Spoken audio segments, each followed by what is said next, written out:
www.shahideislam.com خالق و کلی شیء، ہر چیز کے پیدا کرنے والا، ہر چیز اس کی مخلوق اور وہ سب کا خالق۔ www.shahideislam.com الحمد للہ نحمده ونستعینه ونستغفره ونؤمن به ونتوکل علیہ ونعوذ باللہ من شرور انفسنا ومن سیئات اعمالنا من يهده الله فلا مضل له ومن يضلله فلا هادي له ونشهد أن لا إله إلا الله وحده لا شريك له ونشهد أن سيدنا وسندنا وحبيبنا وشفيعنا ومولانا وكريمنا ورؤوفنا ورحيمنا محمدا صلى الله عليه وسلم عبده ورسوله اما بعد فاعوذ باللہ من الشیطان الرجیم بسم اللہ الرحمن الرحیم وَإِذَا قِيلَ لَهُ اتَّقِ اللَّهَ أَخَذَتْهُ الْعِزَّةُ بِالْإِثْمِ فَحَسْبُهُ جَهَنَّمُ وَلَبِئْسَ الْمِهَادُ صدق اللہ مولانا العظیم۔ اللہ قرآن کریم میں فرماتے ہیں یا ایھا الذین آمنوا اذا قیل لکم تفسحوا فی المجالس، ایمان والو جب تم سے کہا جائے کہ مجلس میں کشادگی پیدا کرو، فافسحوا تو کشادگی پیدا کر دیا کرو، یفسح اللہ لکم، اللہ تمہارے لیے کشادگی پیدا کرے گا۔ آپ حضرات مل کے بیٹھ جائیں تاکہ آنے والوں کو جگہ ملے، اللہ آپ کے لیے کشادگی فرماوے۔ جو نیچے حضرات بیٹھے ہیں وہ بھی آگے آ جائیں تاکہ آنے والوں کو جگہ ملتی رہے۔ کوئی ہماری وجہ سے سڑک پر بیٹھے، کوئی ایمان والا سڑک پر بیٹھا ہے، یہ اس کے وقار کے خلاف ہے۔ لوگ اللہ کی دین کی غرض سے آئے ہیں، اللہ کے دین کے لیے رسوا ہونا تو سعادت مندی ہے، لیکن اگر ہم اس کی وجہ بن جائیں تو ہمارے لیے یہ سعادت مندی نہیں۔ آگے ہوتے رہیں اور جو نئے حضرات آئیں ان کو بھی جوڑ جوڑ کر بٹھائیں۔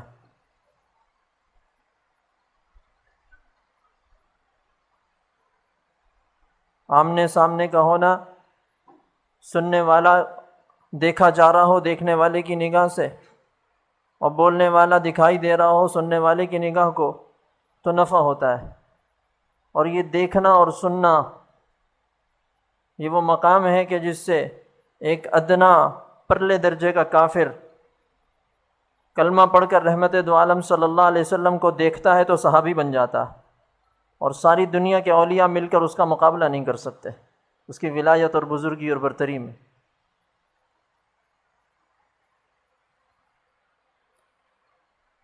میرے محترم بزرگوں، میرے دوستوں اور میری ماؤں بہنوں،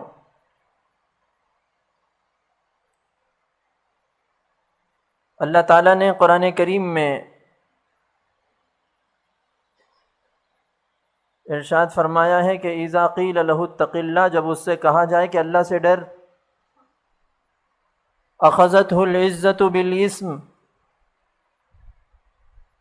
تو گناہ کے لیے اس کی عزت نفس اس کو پکڑ لیتی ہے کہ مجھے کیسے کہہ دیا۔ فحسبہ جہنم، ایسے آدمی کے لیے دوزخ کافی ہے، وَلَبِئْسَ الْمِہَادُ، یہ بہت برا ٹھکانہ ہے۔ جب کہنے والا کوئی بات کہہ رہا ہے www.shahideislam.com آپ اس بات کو بجائے اس کے کہ منفی معنی میں لے کر جائیے، بجائے اس کے کہ آپ اپنی عزت نفس کو لے کے بیٹھ جائیں، اس بات کو سوچ وچار کیجئے کہ یہ کمی میرے اندر ہے یا نہیں۔ اگر ہے کو تو اصلاح کی کوشش کیجئے، اگر نہیں ہے تو اس کی پرواہ مت کیجئے۔ ان جملوں سے کیا ہوتا ہے؟ کسی کی بات کو لے کر بیٹھ جانا اور اس پر ضد میں آ جانا، یہ ایمان والوں کی شان نہیں ہے، اور یہ ضد انسان کو ایمان سے محروم کر دیتی ہے۔ اللہ فرما رہے ہیں اذا قیل لہ اتق اللہ، جب اس سے کہا جائے کہ اللہ سے ڈر، اخذتہ العزۃ بالاسم، تو اس کی عزت نفس اس کو ضد پر آمادہ کر دیتی ہے کہ مجھے کیسے کہہ دیا۔ فحسبہ جہنم، ایسے آدمی کا ٹھکانہ دوزخ ہے، اس کے لیے دوزخ کافی ہے، وَلَبِئْسَ الْمِہَادُ، یہ بہت برا ٹھکانہ۔ اللہ ہماری حفاظت فرمائے۔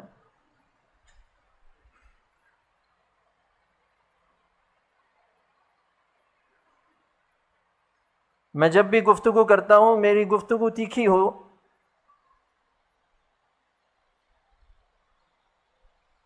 اور سخت لگے تو کلّا و حاشا وہ آپ کو مخاطب کر نہیں کہتا، اپنا نفس اول مخاطب ہے، اور سوائے اس ریش کے، داڑھی کے، میں کسی گناہ کے بارے میں، ایسے گناہ کے بارے میں جو آدمی پر ظاہری طور پر نظر آتا ہو لوگوں کو، کلام نہیں کرتا جب تک اس کی استعداد نہ ہو جائے اس بات کو سمجھنے کی کہ میرے اندر یہ کمی ہے۔ داڑھی پر بات کی، مجمع میں لوگ بیٹھے ہوئے، اس آدمی کو شرمندگی محسوس ہوگی۔ کسی اور حرام پر بات ہو رہی ہے، آدمی کو پتہ ہے کہ میں یہ کرتا ہوں، لوگوں کے سامنے رسوا نہیں ہو رہا، دل دل میں اللہ سے معافی مانگے گا، اس کا ناطہ جڑ جائے گا۔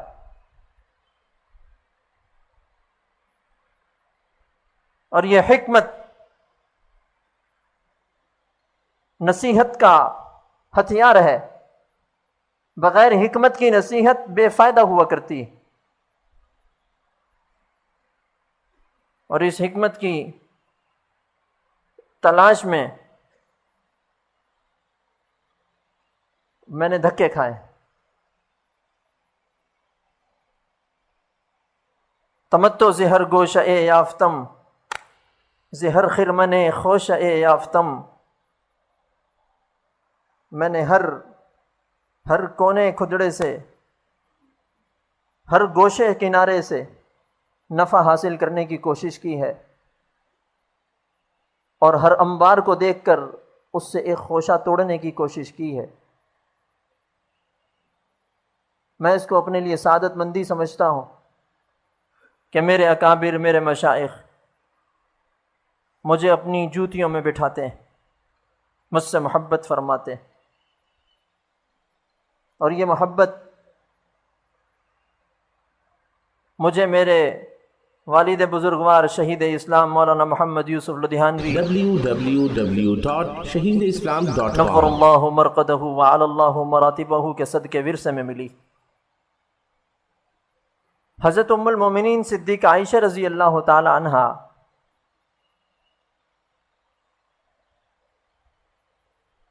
ازواج مطہرات میں حضور صلی اللہ علیہ وسلم کی پاکیزہ بیویوں میں سب سے زیادہ حضور صلی اللہ علیہ وسلم کی محبت کو پانے والی بیوی تھی، ایمان والوں کی ماں۔ اس امت کی فقیہہ محمد عربی صلی اللہ علیہ وسلم کے گھر کے اندر کا جتنا دین ہے وہ صدیقہ عائشہ رضی اللہ تعالی عنہ کے صدقے ہمیں ملا ہے، اور خود صدیقہ ہے اور صدیق کی بیٹی ہے، الصدیقۃ بنت الصدیق، باپ صدیق اکبر ہے، صدیقین کا امام ہے، اور بیٹی بھی صدیقہ کائنات ہے۔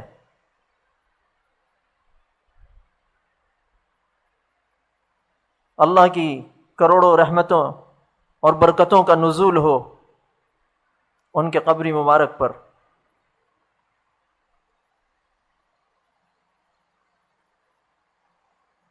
رحمت دو عالم صلی اللہ علیہ وسلم ایک غزوے سے واپس تشریف لا رہے،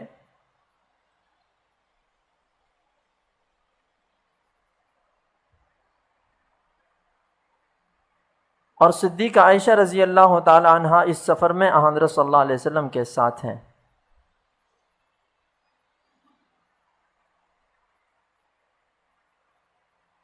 ان کی نوجوانی کا زمانہ تھا، بہت دبلا پتلا بدن تھا۔ وہ ایک آتا ہے نا کہ کسی سفر میں حضور صلی اللہ علیہ وسلم نے صدیقہ عائشہ رضی اللہ تعالیٰ عنہ کے ساتھ دوڑ لگائی،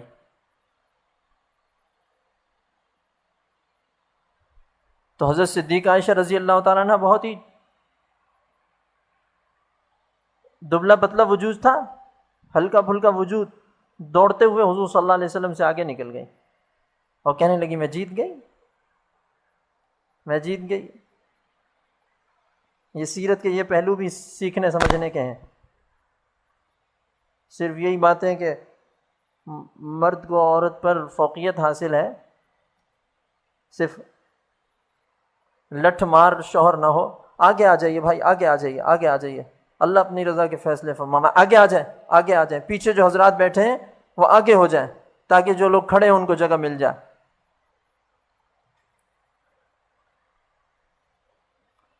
حضور صلی اللہ علیہ وسلم نے آخری عمر میں صدیقہ عائشہ رضی اللہ تعالی عنہا کے ساتھ دوبارہ دوڑ لگانے کا فرمایا اور دوڑ لگائیں۔ مدینہ طیبہ میں میدان میں دوڑ لگی، اب ان کا وجود بھاری ہو چکا تھا، حضور صلی اللہ علیہ وسلم آگے نکل گئے اور پلٹ کر جب آگے نکل گئے، وہ آج بھی موجود ہے وہ جگہ، وہ مسابقے کا میدان، دوڑ کا میدان، حضور جس کے اندر آگے نکل گئے علیہ صلوات اللہ وسلام۔ تو حضور صلی اللہ علیہ وسلم نے صدیقہ عائشہ رضی اللہ تعالیٰ عنہ کا ہاتھ پکڑا، فرمایا عائشہ تلک بتلک، اس کے بدلے یہ جیت، برابر ہو گیا، حساب برابر ہو گیا، یہ مقام ہے اس خاتون کو۔ تو دبلا پتلا وجود تھا۔ تو سفر میں ایک جگہ پڑاؤ ہوا، وہ ہودج جس میں صدیقہ عائشہ رضی اللہ تعالیٰ عنہ تشریف فرما ہوتی تھیں، ان کو اس کو نیچے اونٹ سے نیچے اتار کے رکھ دیا، اور جب وہ سواری ہوتی تھیں صحابہ اس کو کندھے پہ اٹھاتے تھے، اونٹ پر رکھتے تھے اور اونٹ پر کس دیتے تھے۔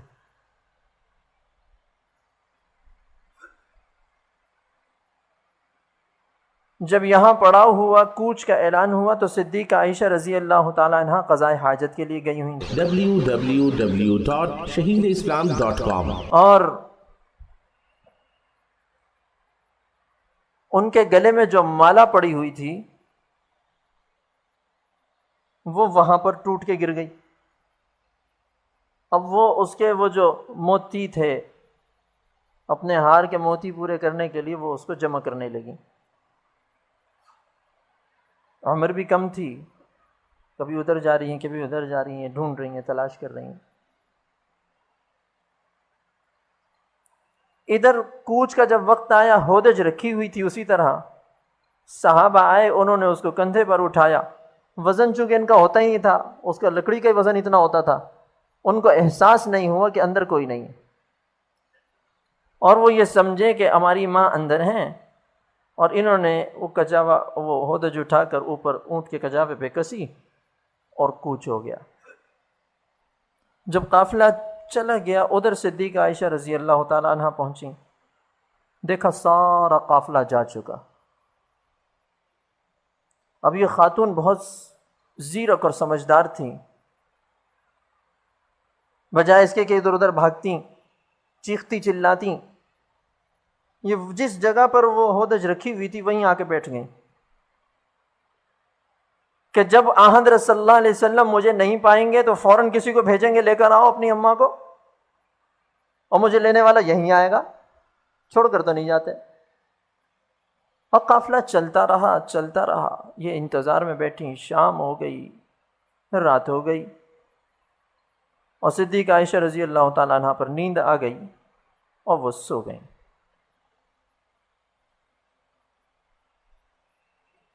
حضرت صفوان ابن معطل رضی اللہ تعالیٰ عنہ، ان کو حضور صلی اللہ علیہ وسلم نے قافلے سے بہت پیچھے چھوڑا تھا کہ تم نے آہستہ آہستہ سفر کرنا ہے، کہ جب قافلہ کوچ کر جائے تو تم وہاں پہنچو، کسی کی کوئی چیز گری پڑی رہ جائے تو وہ تم اپنے پاس جمع کر لو اور پہنچا دینا، نظام تھا۔ جب حضرت صفوان ابن معطل رضی اللہ تعالیٰ عنہ اس مقام پر پہنچے ہیں تو دیکھا کوئی سویا ہوا ہے، رات کا وقت ہے، قریب آئے ہیں تو حضرت صدیق عائشہ رضی اللہ تعالیٰ عنہ کے چہرے کے پر نگاہ پڑی۔ انہوں نے پردے کا حکم نازل ہونے سے پہلے اپنی اماں کو دیکھا ہوا تھا، زیارت کی ہوئی تھی، صدیق پہچان گئے، جیسے ہی نگاہ پڑی، انا للہ و انا الیہ راجعون، www.shaheedislam.com زور سے انا للہ نکلی بے اختیار، انا للہ و انا الیہ راجعون۔ صدیقہ کائنات یہاں رہ گئی، حضور صلی اللہ علیہ وسلم کے حرم محترم کی زوجہ مطہرہ یہاں لقدق صحرا میں رہ گئی۔ ان کی انا للہ اونچا پڑھنا تھا،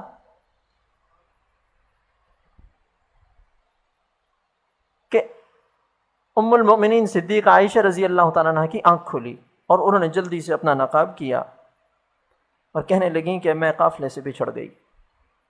یہ کہیں گے ماں پرواہ مت کیجئے، یہ اونٹ لے کر آئے، اس کو بٹھایا اور کہا کہ اماں اس کے اوپر سوار ہو جائیے۔ صدیقہ عائشہ رضی اللہ تعالیٰ عنہ اونٹ پر بیٹھی ہیں اور یہ عاشق رسول اس اونٹ کی نکیل لیے چلا جا رہا ہے۔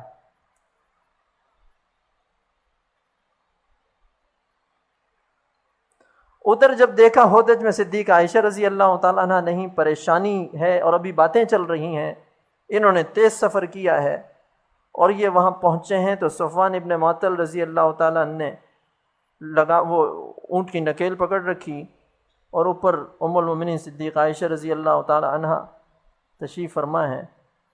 تو اس پر عبداللہ ابن ابی منافق خبیث، اس نے بہت گندا الزام لگایا۔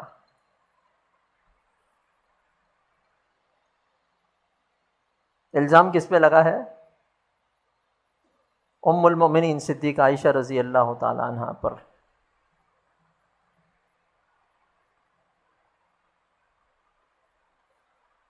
حضرت صفوان اور صدیقہ عائشہ پر الزام لگ گیا، اس نے اناب شناب بکنا شروع کی۔ جو کچے کان کے لوگ ہوتے ہیں، افواہوں پر بھروسے کرنے والے، اس وقت پوری امت کا یہی حال ہے۔ اس کی سنی، یقین کیا، آگے بیان کی، سنی، یقین کیا، بیان کی۔ جو کمزور قسم کے لوگ تھے انہوں نے اثر لیا، اور جو منافقین تھے انہوں نے پمفلٹ چھاپ کر تقسیم کرنا شروع کر دیا ہمارے رواج کے مطابق، فتنہ پرور۔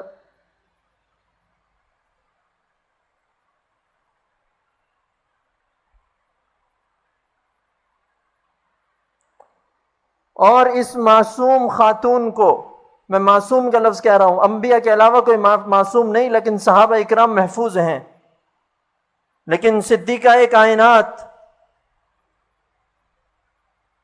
ام المؤمنین صدیقہ عائشہ رضی اللہ تعالی عنہ کی عصمت پر تو قسم اٹھائی جا سکتی ہے کہ حضور صلی اللہ علیہ وسلم کے حرم محترم کے لیے اور حضور کے بستر کے لیے جس خاتون کا اللہ نے انتخاب کیا، وہ خاتون کوئی عام عورت نہیں ہوگی، وہ کوئی عام ولیہ نہیں ہوگی،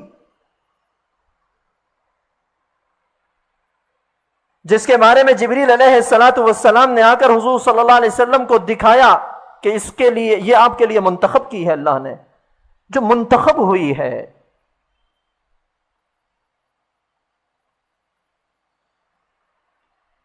اور حضور صلی اللہ علیہ وسلم کا ارشاد ہے کہ میں اپنی اور بیویوں کے پاس ہوتا ہوں، جبریل وحی لے کر اس وقت نہیں آتے، لیکن میں صدیق عائشہ رضی اللہ تعالی عنہ کے لحاف میں ہوتا ہوں، مجھ پر وحی کا نزول ہوتا ہے۔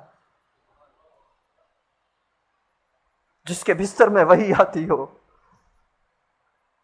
وہ کوئی چھوٹی موٹی عورت ہوگی؟ جس کی گود میں رحمت دو عالم صلی اللہ علیہ وسلم نے آخری سانس لی ہے، یہ کہتی ہیں کہ حضور صلی اللہ علیہ وسلم میرے سینے سے ٹیک لگا کر بیٹھے ہوئے تھے، میرے بھائی عبد الرحمن ابن ابی بکر آئے ہیں، ان کے یہاں پر مسواک لگی ہے، حضور صلی اللہ علیہ وسلم نے ایسے مسواک کو دیکھا، کچھ کہنا چاہا، کہہ نہ پائے، میں سمجھ گئی کہ حضور صلی اللہ علیہ وسلم کا مسواک کرنے کو جی چاہ رہا ہے، میں نے کہا بھیا مسواک دیجئے گا، انہوں نے مسواک دی، میں نے چبائی اور حضور صلی اللہ علیہ وسلم کے منہ میں پھیری۔ آخری وقت میں حضور صلی اللہ علیہ وسلم کو اور صدیق عائشہ رضی اللہ تعالیٰ عنہ کا لعاب مل گیا۔ www.shaheedislam.com اس پر کتنی گھناؤنی تہمت لگی ہے۔ میں اپنی ماں بہنوں سے عرض کروں گا اللہ تمہیں ایسی تہمت سے بچائے، لیکن تصور تو کرو کہ اس وقت صدیق عائشہ رضی اللہ تعالی عنہا کو کتنی تکلیف پہنچی ہوگی جب ان کو پتہ چلا ہوگا کہ میرے بارے میں یہ بکواس ہو رہی ہے۔ خواتین سے بھی عرض کروں گا کہ مل کر بیٹھیں، قریب ہو کر بیٹھیں، آگنے والیوں کو جگہ ملتی رہے۔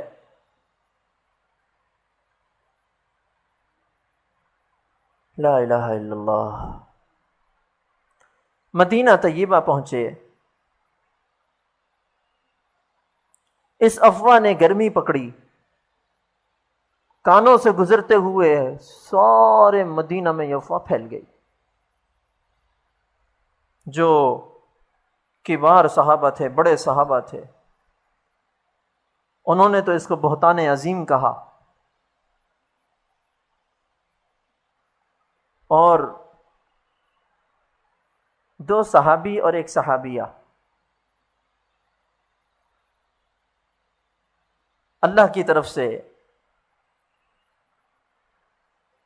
نظام تھا، حضرت حسان رضی اللہ تعالیٰ عنہ، حضرت مصطح اور حضرت حمنہ رضی اللہ تعالیٰ عنہ، یہ تین بھی ان باتوں میں آ گئے، منافقین کی باتوں میں۔ مہینہ بھر گزر گیا اور ام المومنین صدیقہ عائشہ رضی اللہ تعالیٰ عنہ کو پتہ ہی نہیں کہ باہر باتیں کیا چل رہی ہیں، اس خاتون کو پتہ ہی نہیں۔ انہوں نے بس اتنی تبدیلی محسوس کی کہ حضور صلی اللہ علیہ وسلم گھر میں آتے ہیں، پہلے مجھ سے باتیں کرتے تھے، مجھ سے مزاح فرماتے تھے،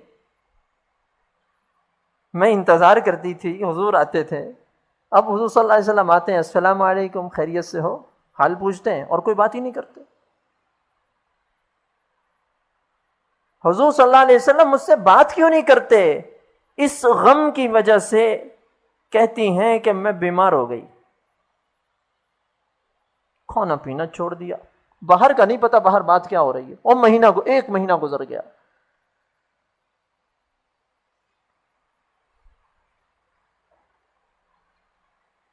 ادھر حضور صلی اللہ علیہ وسلم صحابہ سے پوچھ رہے ہیں تمہارا کیا خیال ہے، عائشہ ایسی ہو سکتی؟ توبہ، ایسی ہو سکتی؟ صدیق کی بیٹی ایسی ہو سکتی ہے؟ ایک صحابی کہنے لگے یا رسول اللہ آپ ان باتوں کی پرواہ نہ کریں، اللہ تعالیٰ کے حکم سے آپ نے نکاح کیا تھا؟ کہتے ہیں ہاں، اللہ تعالیٰ آپ کے لیے کسی بری عورت کا فیصلہ نہیں کر سکتے۔ صدیقہ پاک دامن ہے، میرا وجدان کہتا ہے یا رسول اللہ، جو لوگ تہمت لگا رہے ہیں ان سے کوئی دلیل تو مانگیے۔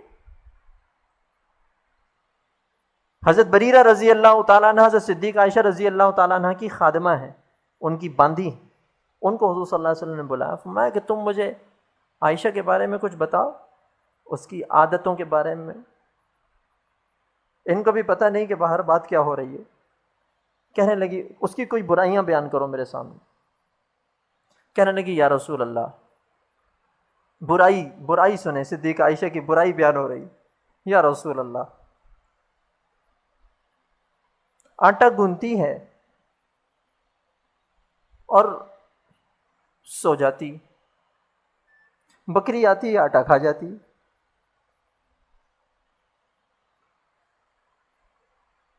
حضور صلی اللہ علیہ وسلم نے فرمایا اور کہتی بس یہی ہے۔ حضرت صلی اللہ علیہ وسلم اٹھے اور خطبہ دیا اور کہا کہ لوگوں، بہتان کے بارے میں حضرت صلی اللہ علیہ وسلم نے ایک طویل خطبہ دیا اور اللہ کے عذاب سے ڈرایا کہ تم لوگوں نے میرا گھر نہیں چھوڑا۔ www.shaheedislam.com ادھر مہینہ گزرنے کے بعد ایک دن صدیقہ عائشہ رضی اللہ تعالی عنہا حضرت مستہ رضی اللہ تعالیٰ عنہ کی والدہ کے ساتھ قضائے حاجت کو باہر گئیں. جب واپس ہونے لگیں تو حضرت عائشہ صدیقہ رضی اللہ تعالیٰ عنہ نے جو بڑی چادر اوڑی ہوئی تھی پردے کے لیے، اس پر مستہ کا پاؤں آیا اور حضرت صدیقہ عائشہ رضی اللہ تعالیٰ عنہ گر گئیں. کمزوری بھی تھی. جیسے ہی گری ہیں تو مستہ رضی اللہ تعالیٰ عنہ کہیں گے تعیس مستہ. یہ بددعا کا لفظ ہے حضرت مستہ رضی اللہ تعالیٰ عنہ. وہ جو باتوں میں آ گئے تھے، یہ ایک دم اٹھیں. جب اٹھیں کہنے لگیں کہ بی بی جی ایسی باتیں کیا کرتی ہو، کتنا گندا لفظ کہا ہے آپ نے، مستح کے بارے میں آپ نے کتنا گندا لفظ کہا ہے، بددعا دی ماں ہو کر. وہ تو عظیم الشان صحابی ہیں اور یہ تو بدری صحابی ہیں، حضور صلی اللہ علیہ وسلم کے ساتھ بدر میں تھے. کہنے لگی وہ خاتون، کہنے لگی عائشہ تمہیں نہیں پتا میرا بیٹا مستح تمہارے بارے میں کس قسم کی گفتگو کر رہا ہے؟ کہتی کیا؟ کہتی تمہیں واقعی نہیں پتا؟ کہتی نہیں، بتائیے. کہنے لگی تمہارے بارے میں اور صفوان ابن معطل کے بارے میں تو یہ افواہ پھیلی ہوئی. صدیقہ عائشہ رضی اللہ تعالیٰ عنہ کہتی ہیں کہ میرا تو یہ دنیا ایک دم ویران ہو گئی، آنکھوں کے آگے اندھیرا آ گیا، پیروں کے نیچے سے زمین نکل گئی. میں نے کہا تم کیا بات کر رہی ہو؟ کہتی حقیقت ہے. اب یہ گھر آئی ہیں، ایک تو کمزوری، پھر حضور صلی اللہ علیہ وسلم توجہ نہیں فرماتے، اس کا غم، اوپر سے یہ واقعہ سنا، طبیعت اور خراب ہو گئی، پڑ گئی. اب سوچ رہی ہیں کہ میں کس سے بات کروں، پوچھوں قصہ کیا ہے. حضرت صلی اللہ علیہ وسلم گھر تشریف لائے، سلام کیا، حال پوچھا. تو انہوں نے کہا کہ اگر مجھے اجازت ہو میں اپنی امی کیا چلی جاؤں. ارادہ یہ تھا کہ اماں سے جا کر پوچھیں گی کہ اس قسم کی باتیں کیا ہے.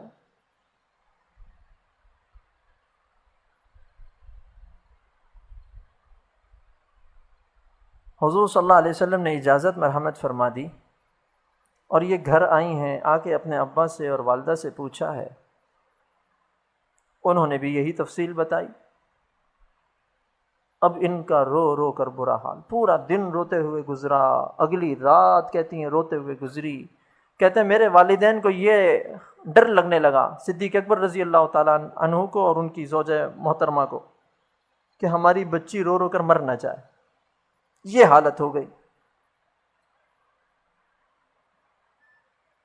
کہتی ہیں کہ اتنے میں حضرت صلی اللہ علیہ وسلم تشریف لائے www.shaheedislam.com اور آ کر بیٹھ گئے اور فرمانے لگے کہ عائشہ، میری جب یہ حالت دیکھی مجھ سے کہنے لگے عائشہ، کہتی ہیں کہ یہ پہلا کلام ہے پورے عرصے میں جو حال کے علاوہ حضور صلی اللہ علیہ وسلم نے مجھ سے کیا 1 مہینے بعد. پہلا کلام، عائشہ دیکھو اگر تم سے کوئی غلطی ہو گئی ہے تو اس کا اقرار کر لو، اللہ تعالیٰ اقرار کرنے والے بندے کی معافی دے دیتا، اللہ معاف کر دیں. تم توبہ کر لو، میں بھی توبہ کروں گا، میں تمہارے لیے اللہ سے معافی مانگوں.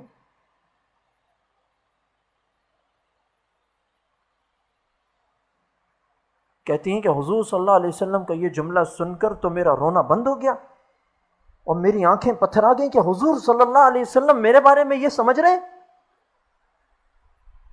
کہتے ہیں کہ میں نے اپنے والد سے کہا کہ ابا جان جواب دیجئے، کچھ بولیے.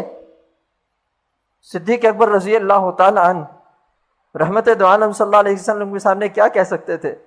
وہ تو خود 2 ٹکڑے ہوا جا رہا تھا. انہوں نے نگاہیں نیچی کر لیں. صدیق عائشہ رضی اللہ تعالی عنہ نے اپنی والدہ کی طرف دیکھا، وہ کچھ نہ کہہ سکیں. اس کے بعد صدیق عائشہ رضی اللہ تعالی عنہ نے جواب دیا.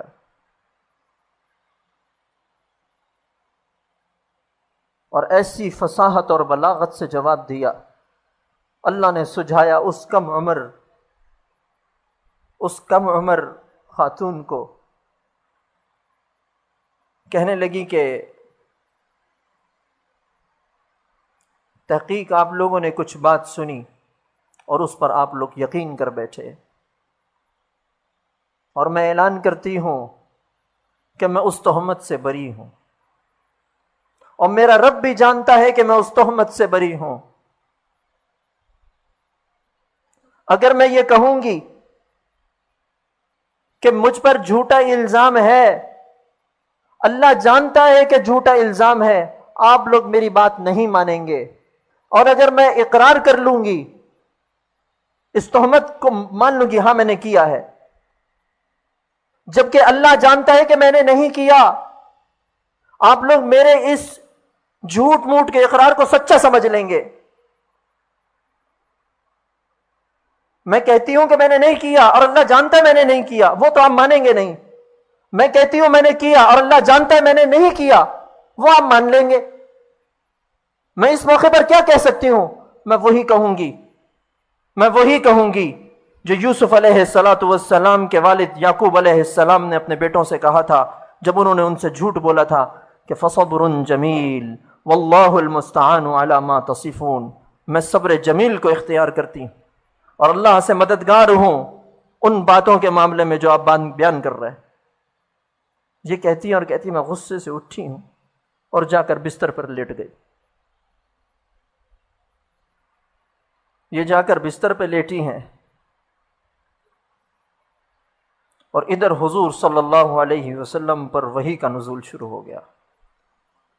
کہتی مجھے یقین تھا اللہ میرے بارے میں حضور صلی اللہ علیہ وسلم کو بتا دیں گے، لیکن مجھے اس بات کا یقین نہیں تھا کہ اللہ اپنا کلام نازل کر دے گا، اللہ قرآن کریم کا حصہ بنا دے گا، اور جو قیامت تک تلاوت کیا جائے گا، پوری امت مل کر اپنی ماں کی پاک دامنی عزت اور عصمت کی تلاوت کریں گے نمازوں میں۔ www.shaheedislam.com حضور صلی اللہ علیہ وسلم پر آثار وحی کا ظہور ہوا، چہرے پر جو پسینہ شدید سردی میں آ جایا کرتا تھا وہ آیا، حضور صلی اللہ علیہ وسلم پر وحی کا نزول ہو رہا ہے۔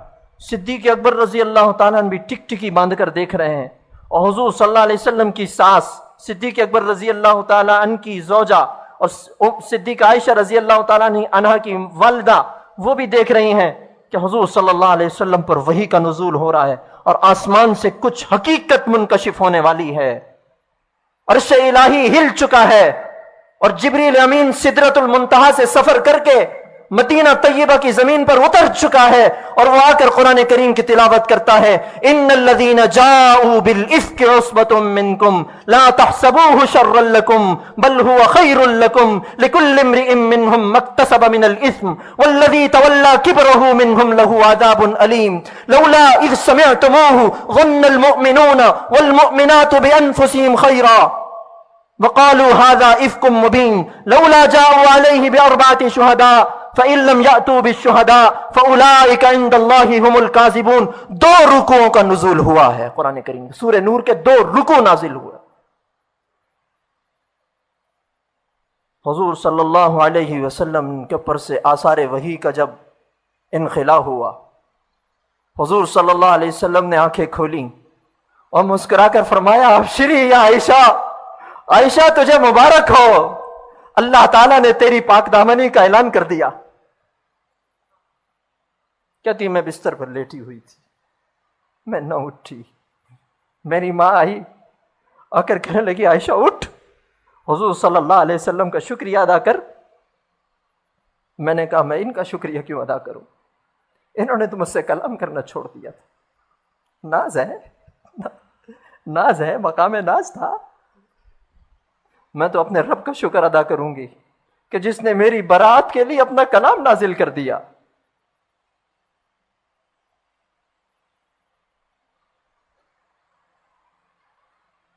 یہ سب سے بڑی ایذا تھی محمد عربی صلی اللہ علیہ وسلم کو، کسی کے گھر کے بارے میں۔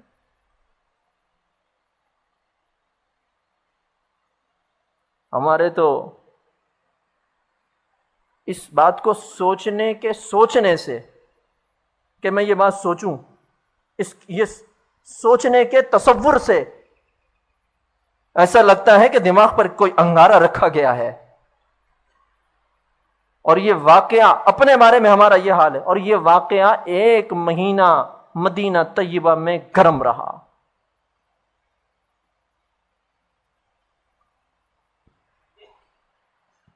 بہت ساری حکمتیں ہیں اس کی اللہ تعالیٰ کے علم میں. ایک حکمت عرض کرتا ہوں، میں اپنے عزیز دوستوں سے بھی عرض کروں گا اور اپنی ماں بہنوں سے بھی، کہ کوئی مرد اپنی بیوی پر تہمت کے الزام کو برداشت کر سکتا ہے؟ کوئی عورت اپنے لیے اس تہمت کے الزام کو برداشت کر سکتی ہے جو حضور صلی اللہ علیہ وسلم پر اور صدیق عائشہ رضی اللہ تعالی عنہا پر جو صدمہ ٹوٹا اس کا کوئی احساس کر سکتا ہے؟ www.shaheedislam.com یہ قربانی ہے کہ نہیں جو ایک پردے کے لیے دی تھی؟ پردے کے لیے دی تھی. پردے کا حکم نہ ہوتا تو صدیق عائشہ رضی اللہ تعالی عنہا پر تہمت نہیں لگتی. اماں بیٹھتی بھی نظر آتی اونٹ پر. حضور صلی اللہ علیہ وسلم کو 1 مہینے تک صدمہ نہ جھیلنا پڑتا. کیا بیتی ہوگی رحمت دو عالم صلی اللہ علیہ وسلم پر. قرآن کریم میں اللہ فرما رہے ہیں یا نساء نبی،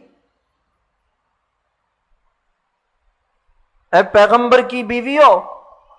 مخاطب کون ہے؟ ازواج مطہرات،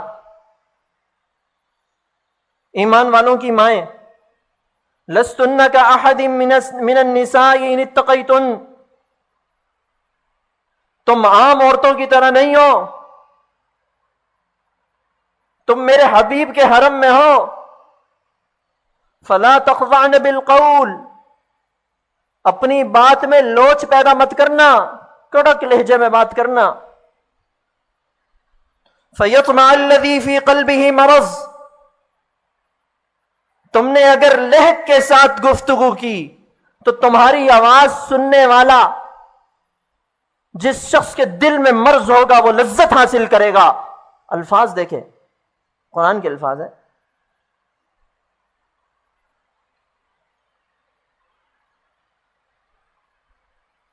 مخاطب کس کو کیا جا رہا ہے؟ امہات المومنین.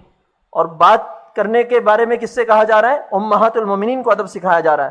بات کس سے کر رہی ہیں؟ اپنے بچوں سے. اور بچے بھی کون ہیں؟ صحابہ اکرام، جن کی عزت اور کامیابی اور صداقت اور ولایت اور تقوی اور للہیت کی اللہ نے قسمیں اٹھائیں.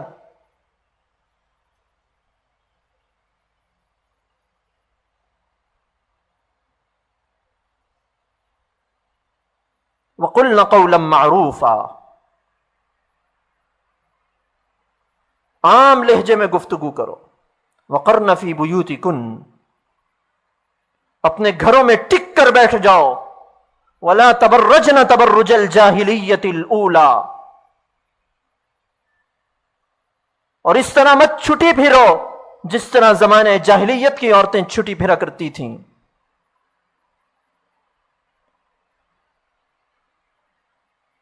پردہ عربوں کے عام رواج میں تھا. بے پردگی عرب میں وہ خواتین کرتی تھیں جو بد کردار ہوا کرتی تھیں یا باندیاں ہوا کرتی تھیں جن پر پردہ نہیں تھا. ہندو مذہب میں اصلاً پردہ ہے، بدھ مت اصلاً با پردہ ہے.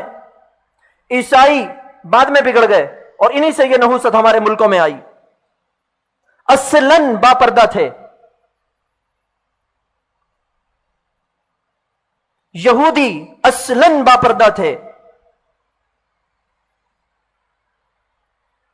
یہ پردہ سیدنا آدم علیہ الصلوۃ والسلام سے لے کر محمد عربی صلی اللہ علیہ وسلم کی تک تمام امتوں میں مشترکہ رسم رہی.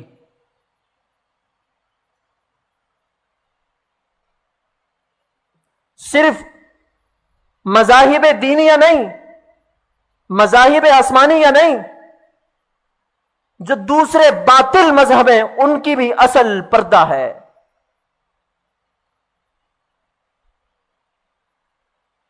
انما یرید اللہ لیذہب عنکم الرجس اہل البیت ویطہرکم تطہیرا. اللہ تمہارے گھر سے تم سے ناپاکی کو دور کرنا چاہتا ہے. اے اہل بیت، یہاں اللہ نے اہل بیت کہا ہے. حضور صلی اللہ علیہ وسلم کی ازواج مطہرات کو حضور کے ازواج اہل بیت ہیں. اہل بیت کون ہے؟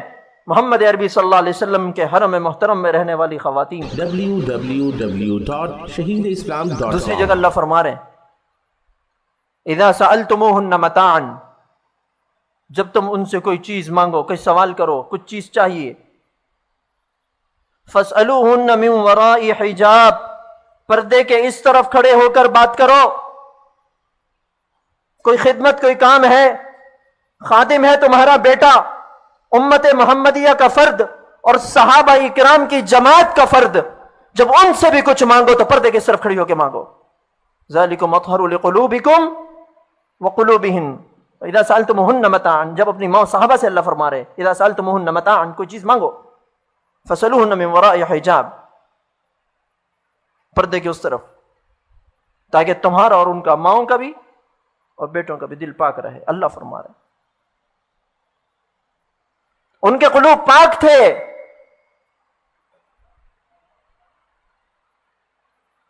یہ ساری حکایتیں، یہ سارے واقعات اور سارے احکامات ہمارے بارے میں تھے کہ ہم لوگ بھٹکے ہوئے لوگ ہیں.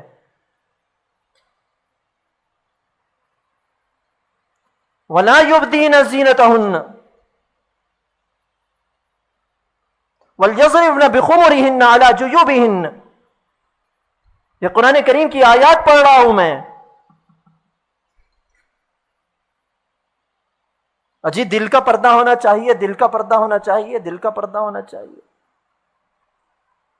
روٹی بھی دل کی کھایا کرو نا.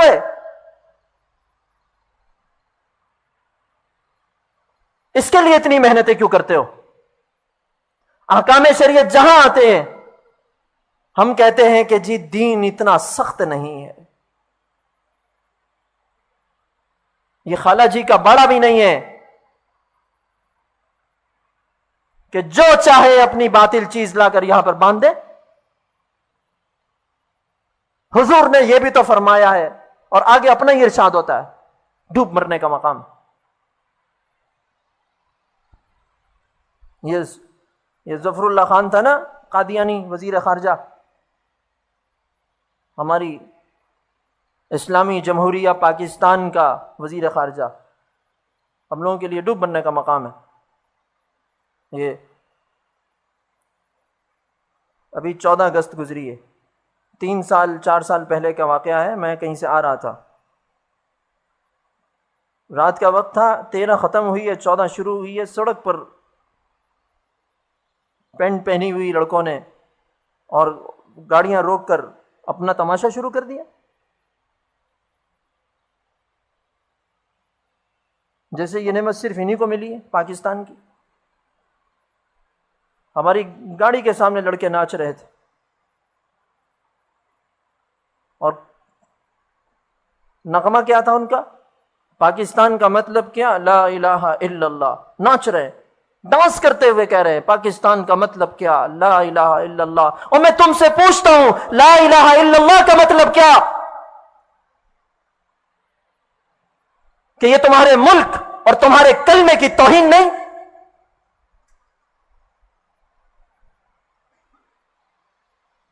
لا الہ الا اللہ کا مطلب بھول گئی امت.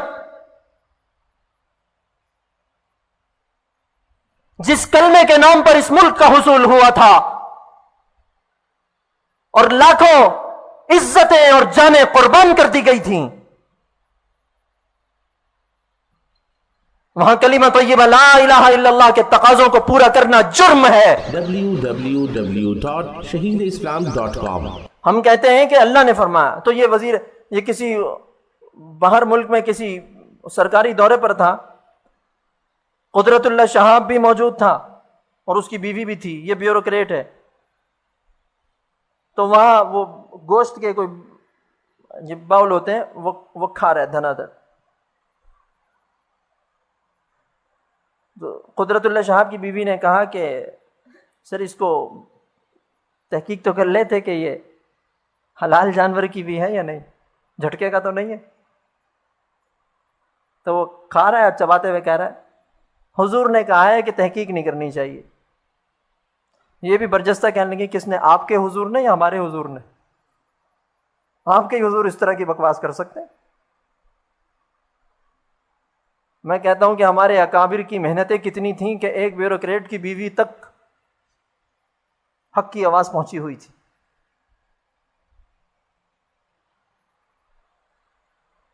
یہ کفر کا جملہ ہے، کافروں کا جملہ ہے، کفر کا نہیں، کافروں کا جملہ ہے کہ حضور نے یوں فرمایا ہے اور اللہ یوں کہتا ہے.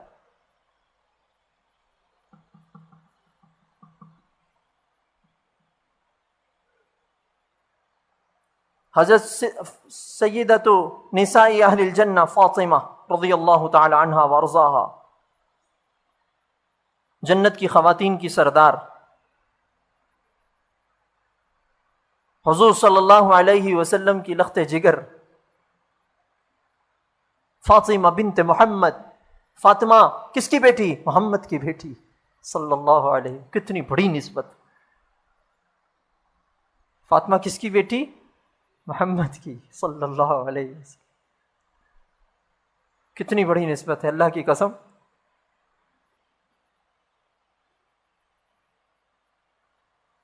یہ وصیت کر رہی ہیں جب میں مر جاؤں تو میرا جنازہ اندھیرے میں اٹھانا، مغرب کے بعد اٹھانا. وجہ میں نہیں چاہتی کہ بلوغت کے بعد میرا کوئی انگلی کا پورا بھی کسی نامحرم نے نہیں دیکھا. میں نہیں چاہتی کہ مرنے کے بعد کوئی نامحرم میرے جنازے کو بھی دیکھے.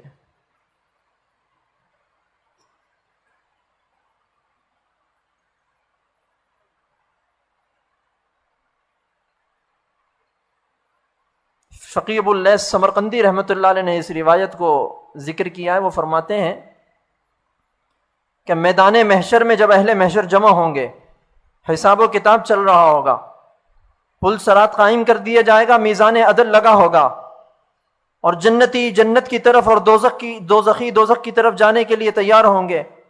اس وقت عرش الہی سے ایک آواز آئے گی، یا اہل الجمع، اے میدان محشر کے لوگوں، نکسوا رؤوسکم، اپنی گردنیں جھکا دو، فإن فاطمة بنت محمد تمر على الصراط، کیونکہ فاطمہ محمد کی بیٹی صراط پر گزر رہی ہے، پل صراط پر گزر رہی ہے. نکسوا رؤوسکم، گردنیں جھکا دو. www.shaheedislam.com. یہ پردہ عصمت ہے، یہ پردہ عصمت ہے، دلیل عصمت ہے. میری پاک دامن مائیں بہنیں بے پردہ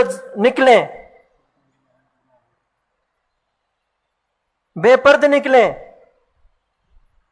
اور ان پر کسی فاسق کی بری نگاہ پڑے، میری غیرت تو اس بات کو گوارا نہیں کرتی. خواتین سے دوبارہ عرض کرتا ہوں کہ قریب ہو کر بیٹھ جائیں، مل کر بیٹھیں تاکہ آنے والیوں کو جگہ ملتی رہے. اور مردوں سے بھی کہتا ہوں کہ آگے آگے آ جائیں، جتنا ہل سکے اپنی جگہ سے. اللہ آپ کو جزائے خیر عطا فرمائے.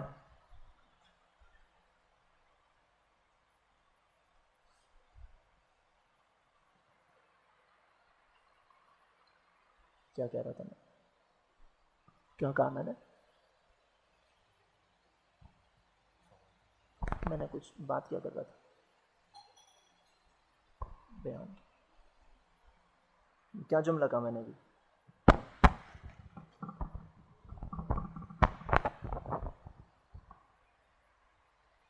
کس کی غیرت گوارا کرتی ہے کہ اس کی بہن یا بیٹی کو کوئی بری نگاہ سے دیکھے؟ کون سی ماں ہے جو اس بات کو گوارا کر لیتی ہے کہ اس کی پاک دامن بچی پر کوئی ناپاک نگاہ ڈالے؟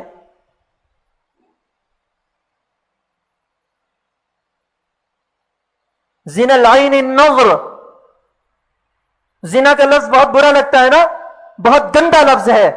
حضور صلی اللہ علیہ وسلم کا ارشاد ہے، حضور صلی اللہ علیہ وسلم کا ارشاد ہے،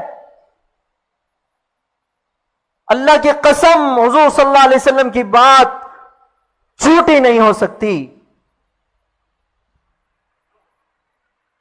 زنا العین النظر،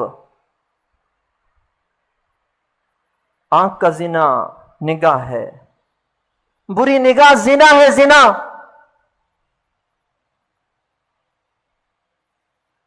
زنا ہے۔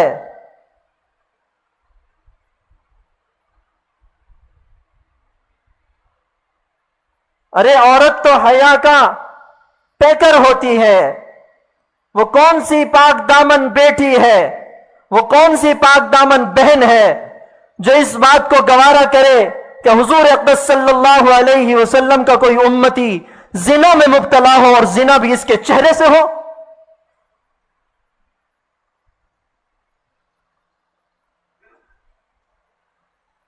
سیدنا عثمان غنی رضی اللہ تعالیٰ عنہ کی مجلس میں ایک آدمی آیا، ایک نوجوان آیا، اور نوجوان آنکھ سے زنا کر کے آیا تھا۔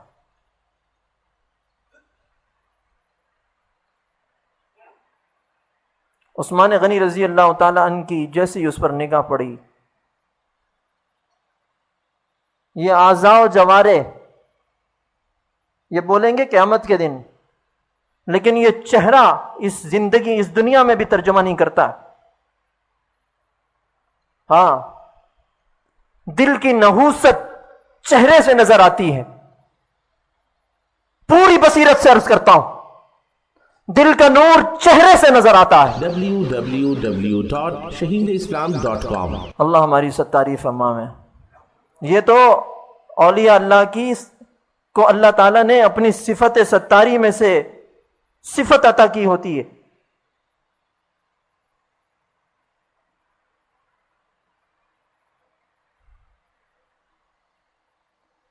استغفر اللہ العظیم۔ سیدنا عثمان غنی رضی اللہ تعالی عنہ مجلس میں بات کر رہے ہیں، جو اس نوجوان کے چہرے پر نگاہ پڑی، فرمانے لگے ما بال قوم، ما بال قوم، اس قوم کا کیا حال ہوگا، یترشح من عینہم الزنا، کہ جن کی آنکھوں سے زنا ٹپکتا ہے۔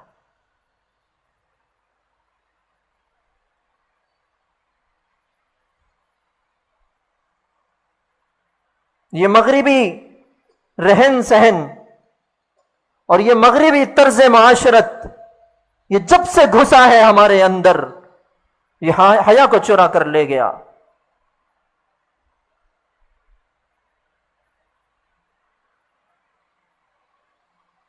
اور جو اسلام کو چھوڑ کر، اسلام کی احکام کو چھوڑ کر دوسروں کے پاس پناہ حاصل کرتا ہے، وہ رسوا ہو جاتا، ذلیل ہوتا۔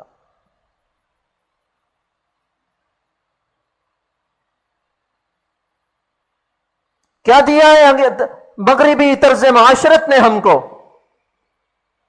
سوائے بے حیائی کے کیا ملا؟ کبھی اس پر سوچ بچار کیا؟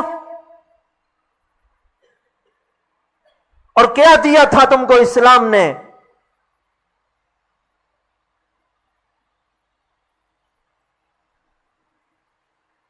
وہ اسلام سے پہلے کی ذرا تاریخ تو اٹھا کر دیکھو، جاہلیت کی تاریخ تو دیکھو، اس میں کیا مقام تھا عورت کا کہ اگر بیوہ ہو جائے، شوہر مر جائے تو جانوروں سے بدتر زندگی گزارتی تھی، جانوروں کے گدھوں کے طبیلوں میں بند کر دیا جاتا تھا، کسی سے بات نہیں کر سکتی، اچھا لباس نہیں پہن سکتی، غسل نہیں کر سکتی، خوشبو نہیں لگا سکتی، ایسی مر جائے۔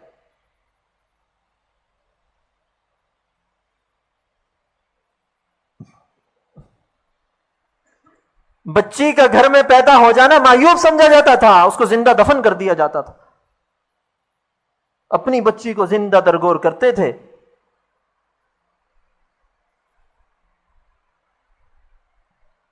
جو مقام تمہیں ملا ہے وہ اس دین کی نسبت سے ملا ہے، حضور صلی اللہ علیہ وسلم کی رحمت سے ملا ہے، حضور کا صدقہ ہے. نہ ٹھکراؤ. وہ ایک صاحب آئے حضرت صلی اللہ علیہ وسلم کے پاس، آ کر اپنی داستان سنائی. آگے کہتا ہے محمد صلی اللہ علیہ وسلم، میں عرب کی رسوم کو اپنائے ہوئے ہوں. ابو جہل کا میں پیروکار تھا. میری شادی ہوئی، زمانے تک اولاد نہ ہوئی. 10-12 برس گزرنے کے بعد اللہ نے مجھے اولاد سے نوازا، یا میرے ہاں بچہ ہوا. جب میری بیوی نے اولاد کو جنم دیا تو وہ انسا تھی، انسا، لڑکی، بچی. کہنے لگا رسول اللہ مجھے اولاد کی بہت طلب تھی، مجھے اس سے کوئی سروکار نہ تھا کہ لڑکا ہے یا لڑکی. مجھے تو میری آنکھوں کی ٹھنڈک مل گئی تھی. میں نے اس کی پرورش کرنا شروع کی. وہ بچی 4-5 سال کی ہوئی. میں نے اس کو چھپا کر رکھا، لوگوں کے سامنے نہیں لاتا تھا شرم کی وجہ سے. لوگ تانے دیں گے کہ کم از کم 10 لڑکے ہوتے، ایک لڑکی پال لیتا، سمجھ میں آتا. کہتا ہے کہ لیکن یہ بات کب تک چھپ سکتی تھی.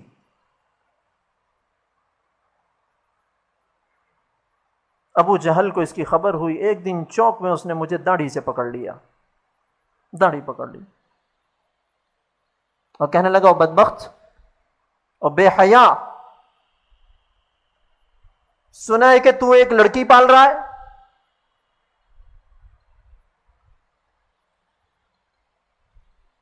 میں نے کہا تو نے عرب کے دستور سے بغاوت کی ہے کہ اس کو زندہ درگور نہیں کرتا. www.shaheedislam.com. کہتا ہاں. کہتا ٹھیک ہے پھر تیار ہو جا، 3 دن ہے تیرے پاس. اس بچی کو یا تو زندہ درگور کر دے، ورنہ پورے عرب معاشرے کے سامنے تجھے ذلیل کر دوں گا. تمام قبائل کو جمع کر کے تیری بے غیرتی کا اعلان کروں گا. کہتا یا رسول اللہ مجھے میری عزت نے آ کر پکڑ لیا. وہی اخذت العزت بالاسم، گناہ پر آمادہ کر دیا. میں گھر پر لوٹا. وہ بچی مجھ سے بہت محبت کیا کرتی تھی. مزدور آدمی ہوں، صبح سے لے کر شام تک میں مزدوری کرتا تھا. شام کو تھکا ہارا گھر میں پہنچتا تو وہ بچی آ کر مجھ سے چمٹ جاتی، حمائل کر کے میرے گردن میں دونوں ہاتھ ڈالتی. کبھی وہ میرے دائیں کلے کو بوسہ دیتی، کبھی بائیں کو دیتی. میں اس کو اپنے سینے سے لگاتا، اپنی ساری تھکاوٹ بھول جاتا تھا.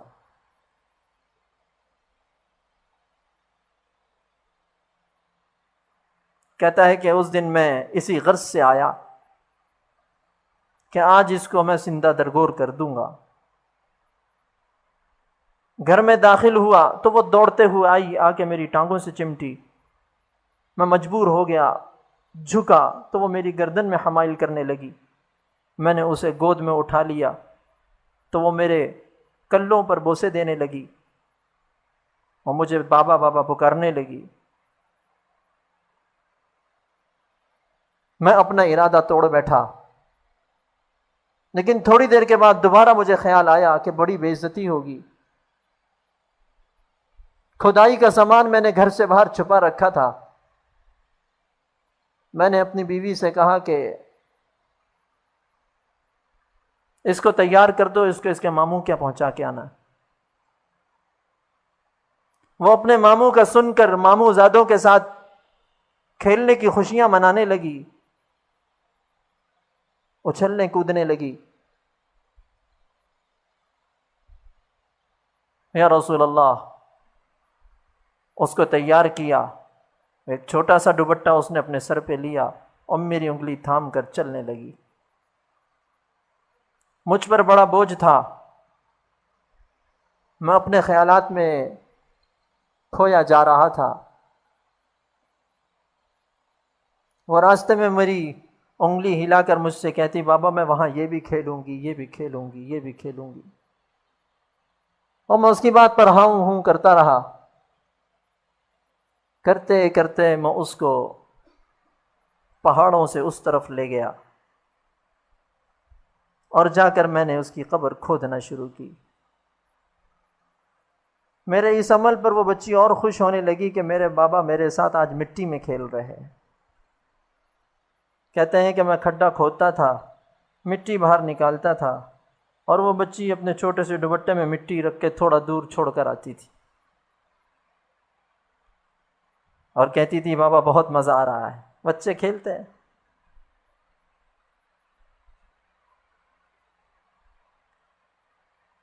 کہتا ہے کہ اس کے بعد میں نے اس بچی کو پکڑ کر اس قبر میں لٹایا اور اس پر مٹی ڈالنا شروع کی۔ وہ یہ سمجھی یہ کھیل کا حصہ ہے، ابھی میں لیٹی ہوں پھر بابا لیٹیں گے، میں مٹی ڈالوں گی۔ جب مٹی خاصی ہو گئی تو وہ کہنے لگی کہ بابا بس اب آپ لیٹیں، میں مٹی ڈالتی ہوں۔ کہتے ہیں میں مٹی ڈالتا رہا۔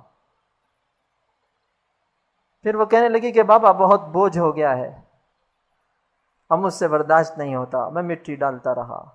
وہ کہنے لگی میرا سانس رکتا ہے۔ میں مٹی ڈالتا رہا۔ پھر ایک بہت بڑا مٹی کا تودا اٹھایا اور میں نے اس کے سینے پر رکھا، جس پر وہ چلا اٹھی، یا رسول اللہ وہ اپنے زبان حال سے کہہ رہی تھی کہ بابا مجھے چھوڑ دے، تیری عزت کا مسئلہ ہے، مجھے چھوڑ دے، میں جنگلوں میں صحراؤں میں زندگی گزار لوں گی، میں تیری عزت پر آنچ نہیں آنے دوں گی۔ وہ اپنے زبان حال سے کہہ رہی تھی کہ میری پرورش کرنا تیرے لیے عار کا باعث ہے، لوگ تو اولاد کو ترستے ہیں۔ وہ زبان حال سے مجھے کہتی رہی، کیا میری محبت تیری تھکاوٹ کو دور نہیں کر دیتی تھی؟ کیا میرا پیار تیرے لیے ناکافی تھا؟ یا رسول اللہ، وہ چیخ رہی تھی اور اس چیخوں میں مجھے اس کی باتیں سنائی دیتی تھیں۔ یا رسول اللہ، مجھ پر جبر غالب تھا۔ میں نے ایک بڑا سا مٹی کا تودا اٹھایا اور اس کے منہ پر رکھا اور اس کو ہمیشہ کے لیے چپ کرا دیا۔ www.shaheedislam.com اس کے بعد سے میں بہت زیادہ پریشان ہوں۔ مجھے نیند نہیں آتی، آنکھ لگتی ہے، ہلکی سی آنکھ لگتی ہے تو وہ بچی دوڑتے ہوئے آتی اور آ کر اپنا معصوم سا ہاتھ میرے گریبان پر ڈالتی ہے اور مجھے جھنجھوڑ کر کہتی ہے بِأَيِّ ذَنبٍ قُتِلَتْ بِأَيِّ ذَنبٍ قَتَلْتَنِي، مجھے کس جرم میں تو نے قتل کیا ہے؟ میں نے جرم ہی کیا تھا۔ یاد رکھ، ایک دن آئے گا جب میزان عدل لگے گا، محمد عربی صلی اللہ علیہ وسلم کی عدالت ہوگی، میں تجھ سے اپنے قتل کا حساب لوں گی۔ کہتا ہے کہ میں ہڑبڑا کر اٹھ جاتا ہوں۔ یہ قصہ سنانے کے بعد حضور صلی اللہ علیہ وسلم نے چہرہ اٹھایا تو حضرت صلی اللہ علیہ وسلم کی آنکھوں سے آنسو بہہ رہے تھے۔ حضور صلی اللہ علیہ وسلم نے فرمایا ظالم تجھے رحم نہ آیا؟ یہ قصہ دوبارہ سنا۔ اس نے قصہ دوبارہ سنایا، دوبارہ حضور صلی اللہ علیہ وسلم نے فرمایا ظالم تجھے رحم نہ آیا؟ یہ قصہ سہبارہ سنا۔ کہتے ہیں کہ میں نے تیسری مرتبہ سنایا۔ جب حضور صلی اللہ علیہ وسلم تیسری مرتبہ قصہ سن کر فارغ ہوئے تو حضور صلی اللہ علیہ وسلم کی ریش مبارک آنسوؤں سے تر ہو چکی تھی۔ صحابہ اکرام رو رہے تھے۔ حضور صلی اللہ علیہ وسلم نے فرمایا تیرے قصے نے تو آج آسمان کے فرشتوں کو بھی رلا دیا۔ یہ صحابی رونے لگ گئے، کہتے ہیں یا رسول اللہ، کہ مجھے اس گناہ کی معافی نہیں ملے گی؟ میں آپ کے پاس آس لے کر آیا تھا کہ شاید میرے گناہ کا کفارہ آپ ادا کر دیں گے، آپ کی غلامی میں آ جاؤں گا، شاید میرا مسئلہ حل ہو جائے گا۔ آپ بھی مجھے فرماتے ہیں کہ ظالم تجھے رحم نہ آیا، میرا گناہ زمین اور آسمان سے بڑھ کر اور پہاڑوں سے بڑھ کر ہو گیا، یا رسول اللہ اس گناہ کی کوئی معافی ہوتی ہے؟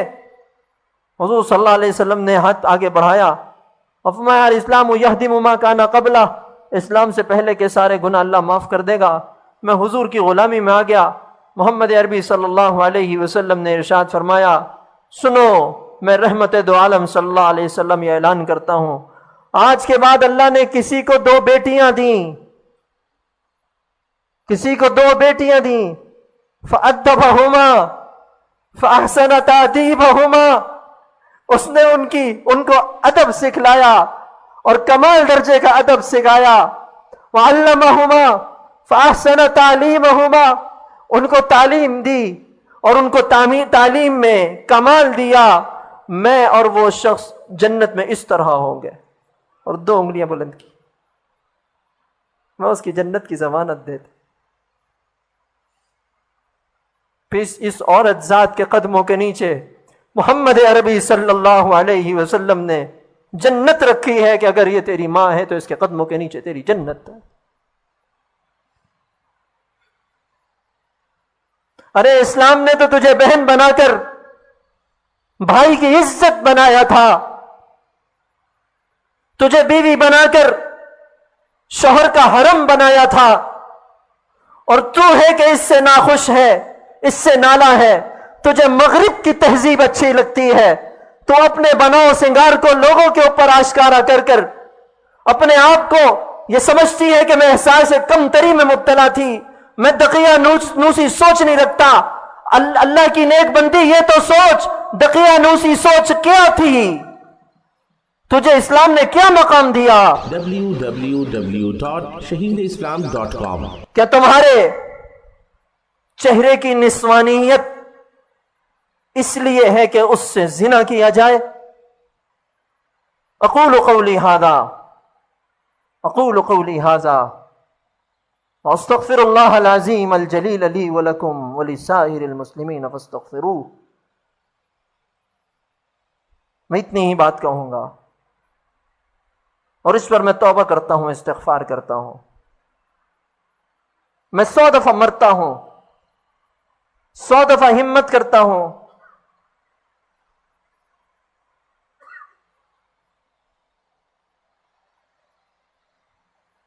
صرف میں نے آج تراویح کی 12 رکعت پڑھ کر چھوڑ دی۔ نماز پڑھنا مشکل تھا، مجھ پر ہجوم تھا کہ میں کس طرح بات کروں اس موضوع پر۔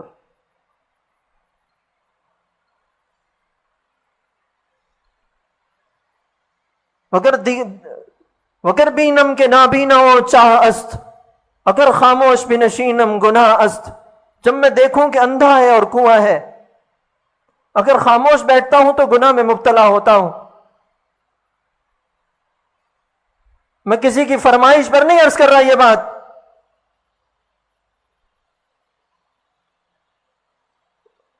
خود آتا ہے خیال دل میں کہ عرض کروں، لیکن جسارت نہیں کر پاتا۔ ہمارے یہاں ایک بزرگ ہیں، میں نام لینا مناسب نہیں سمجھتا، بہت بڑے بزرگ ہیں، وہ یہ جملہ اگر وہ خود کہیں تو ان کا مقام ہے، ان سے اگر کوئی کہے نا اس موضوع پہ بیان کر دیں، فرماتے ہیں میں کوئی مجرا نہیں کرتا کہ تمہاری فرمائش کا گانا گاؤں گا، مجھے عار آتی ہے، حیا آتی ہے، میرا کوئی لفظ کوئی جملہ کوئی تیکھا لگا آپ کے سامنے ہاتھ جوڑ کر معافی مانگتا ہوں کہ اللہ کی قسم دل کی بھڑاس نکالنے کے لیے نہیں، نیچا دکھانے کے لیے نہیں، تنقید کی غرض سے نہیں ہے، صرف قرآن کریم کی آیت قوا انفسکم واہلیکم نارا، اپنے آپ کو اور اپنے نفسوں کو بچا لو آگ سے، اپنے اہل خانہ کو بچا لو آگ سے۔ میں معافی مانگتا ہوں، رسمن نہیں کہہ رہا، بہت ٹھوکریں کھانے کے بعد کچھ کہنے کی تاب لاتا ہوں. میرے پاس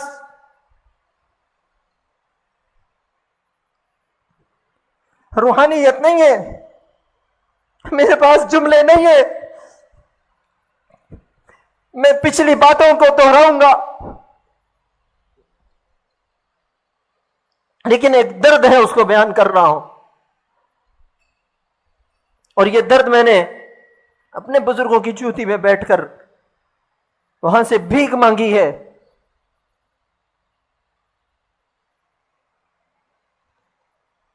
میں نے خواجہ عبد القدوس گنگوہی رحمۃ اللہ علیہ، ہمارے سلسلے کے بہت بڑے بزرگ گزرے، ہمارا سلسلہ بہت اونچے بزرگ گزرے. ان کا انتقال جب ہوا، دنیا فیض ہوئی. خواجہ نظام الدین بلخی ان کے خلیفہ کے خلیفہ ہیں. ان کا پوتا یہ سوچنے لگا کہ دنیا میرے دادا سے فیض اٹھا کر چلی گئی، میں تو فارغ ہی رہا، کچھ ہی نہیں میرے پاس. جانے کے بعد خیال ہوا کہ کاش میں کچھ حاصل کر لیتا. انہوں نے ارادہ کیا، ہندوستان سے سفر کر کے بلخ پہنچے، اور بلخ جا کر اپنے شیخ کے اپنے دادا کے خلیفہ کو پیغام بھیجا کہ میں ملنے آ رہا ہوں، زیارت کے لیے آ رہا ہوں. وہاں ان کی یہ سمجھیے کہ بزرگی اور ولایت کی وجہ سے گویا حکومت تھی. انہوں نے اپنے مریدین میں آواز لگا دی کہ میرے شیخ کا پوتا آ رہا ہے، استقبال کے لیے نکلو. شہر سے باہر نکل کر ایک جم غفیر نے اس نوجوان کا استقبال کیا،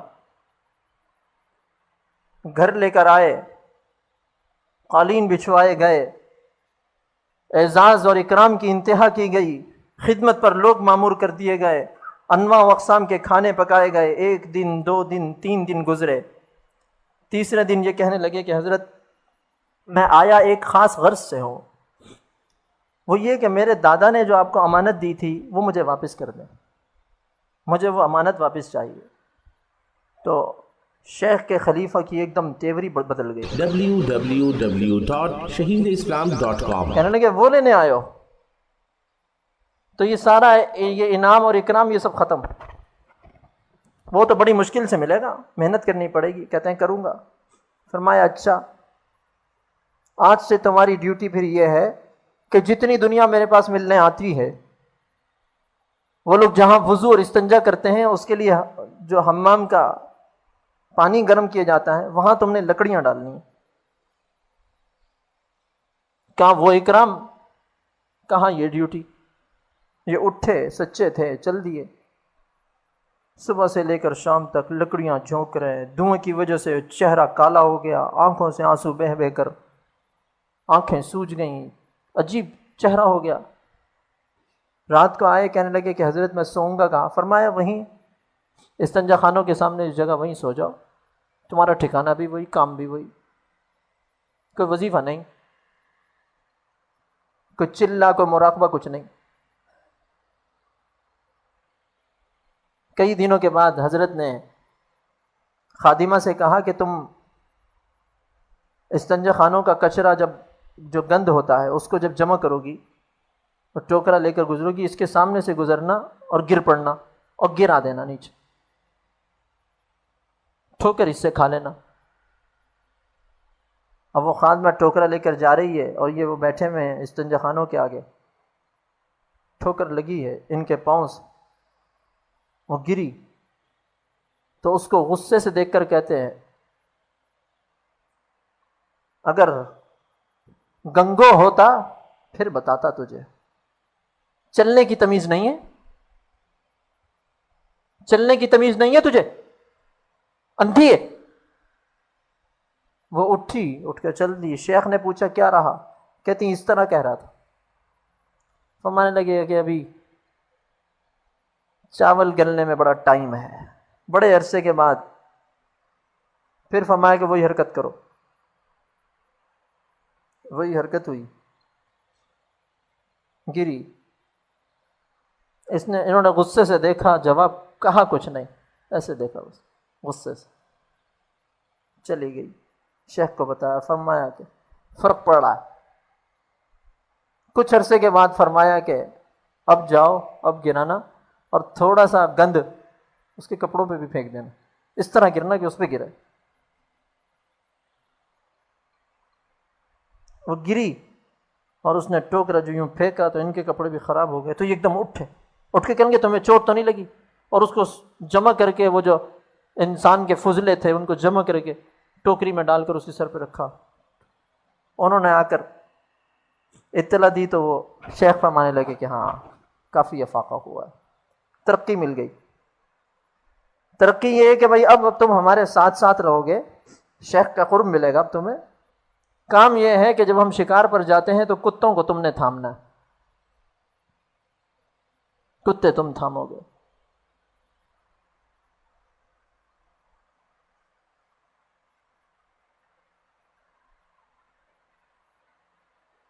حضرت جب شکار پر نکلے تو ان کو 4 کتے پکڑا گئے شکاری. اور شیخ نے فرمایا کہ کتے کی رسی نہیں چھوڑنی، زنجیر نہیں چھوڑنی، تم نے زنجیر نہیں چھوڑو گے جب تک ہم حکم نہیں دیں گے، ہمارے حکم کا انتظار کرو گے. اور اتنے میں کتوں کو حکم دے دیا شکار کو جھپٹنے کا. کتے جو دوڑے ہیں اور یہ گھسٹتے پھسٹتے گئے، سارے کپڑے پھٹ گئے اور جسم لہو لہان ہو گیا.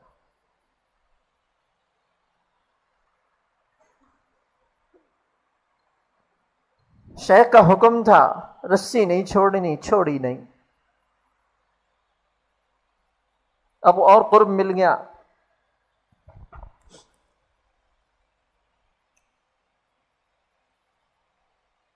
گھر میں دیوار میں سوراخ تھا نیچے، وہاں سے بلی بھی آ جاتی تھی کبھی، اور بارش کا پانی بھی آتا تھا.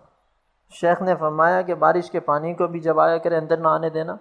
گھر کے اندر کی خدمت ملی. اور بلی کو بھی نہیں آنا، تمہارا یہی کام ہے بیٹھنا. بیٹھیں. شیخ کا پوتا ہے، اپنے مرشد کا پوتا. www.shaheedislam.com. اور ایک رات ہوئی ہے طوفانی بارش، اور اس سوراخ سے پانی جو آنے لگا، انہوں نے کپڑے جمع کر کے اس کو بنا کر اس میں روکا. اوپر سے بارش برس رہی اور طوفانی بارش، پر نالے کا پانی ان پہ گر رہا ہو، اور اس کو قوت سے روک رہے ہیں. باہر جو پانی جمع ہو رہا ہے اس کو روک رہے ہیں، اور اوپر سے پانی گر رہا ہے. سردی، ٹھٹر ٹھٹر کر بے ہوش ہو گئے. جب ہوش میں آیا، ہوش میں جب آئے تو آنکھ کھولتے کہتے ہیں بلی نہیں آئی شیخ، بلی نہیں آئی، بلی نہیں آئی شیخ، بلی نہیں آئی.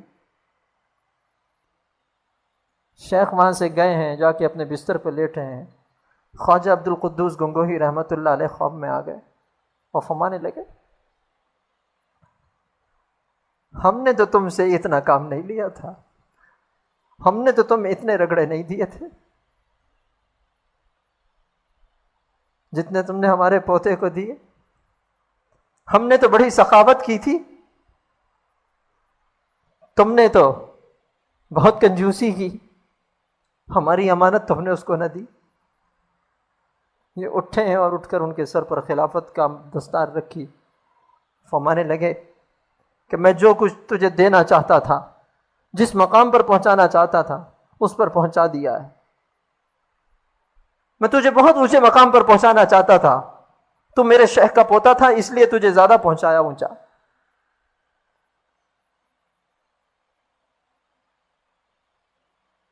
باضابطہ زنجیر تو میں نے نہیں تھامی، لیکن بہرحال کچھ نہ کچھ تو تھکایا ہے اپنے ابا کی امانت ڈھونڈنے کے لیے. میں نے ہر خرمن پر جا کر ایک خوشہ توڑنے کی کوشش کی ہے، اور اس کو میں اپنے بزرگوں کا، اپنے مشائخ کا فیض سمجھتا ہوں.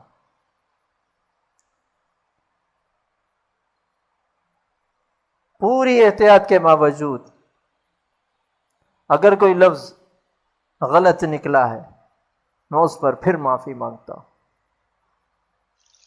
وآخر دعوانا الحمدللہ. shahideislam.com اس ویب سائٹ پر آپ سن سکتے ہیں شہید اسلام مولانا محمد یوسف لدھیانوی رحمہ اللہ کی آواز میں درس قرآن، درس حدیث اور اصلاحی مواعظ. خالق و کلی شیء، ہر چیز کے پیدا کرنے والا، ہر چیز اس کی مخلوق اور وہ سب کا خالق. جبکہ شہید اسلام کی تصانیف آن لائن پڑھ بھی سکتے ہیں. اس کے علاوہ اس ویب سائٹ پر آپ سن سکتے ہیں ممتاز علماء کرام کے اصلاحی بیانات. یا صاحب الجمال و یا سید البشر من وجهك المنیر لقد نور القمر. www.shahideislam.com